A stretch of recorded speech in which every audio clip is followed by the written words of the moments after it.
की याच्यामध्ये स्पेशल सरकारी वकील या घटनेवरती कुठेतरी कागदपत्र तयार होण्याच्या अगोदरपासून हा एक चांगला सरकारी वकील असला पाहिजे. आता आपण पाहतो की पोलीस घटना घडल्यापासून ही घटना ही कुठेतरी वेगळ्या दिशेला नेण्याचा प्रयत्न पोलीस घटना घडल्यापासून आजपर्यंत करतायत.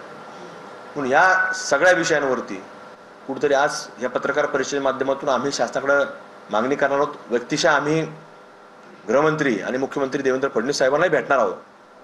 या संपूर्ण घटनेच्या वरती कुठेतरी आमच्या ज्या मागण्या आहेत त्यांच्यापर्यंत मांडणार आहोत. त्या दिवशी देखील आंदोलनाच्या दिवशीच आंदोलनातनं त्यांनी आंदोलकांशी संवाद साधला फोनद्वारे.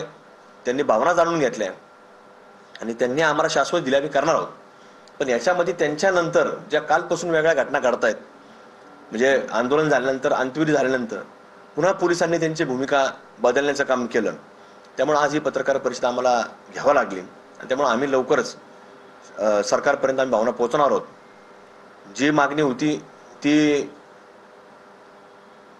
जे त्यांचे अनधिकृत घरं आहेत त्याला शासनाने नोटीस लावली.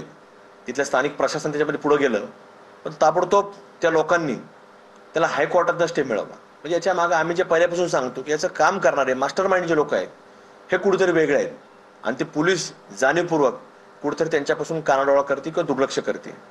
म्हणून आमच्या या मागण्या आहेत की याच्या सगळ्या घटनेमध्ये या कुटुंबाला न्याय मिळाला पाहिजे. त्या धीरजसिंग परदेशी यांच्या ज्या पत्नी आहेत त्यांना कुठेतरी शासनाच्या माध्यमातून कुठेतरी एक नोकरी सन्मानजनक नोकरी ही मिळाली पाहिजे. त्याच्या कुटुंबाचा कुठेतरी विचार झाला पाहिजे. आमच्या हिंदुत्ववादी संघटना त्याच्या पाठीमागे आहेत.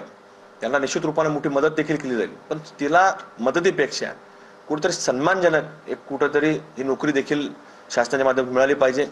त्या जे आज आरोपी आहेत त्यांच्या घरावर जे नोटीस लावल्यात त्यांनी जो स्टे मिळवला आहे तर तो स्टे लवकर शासनाने स्वतः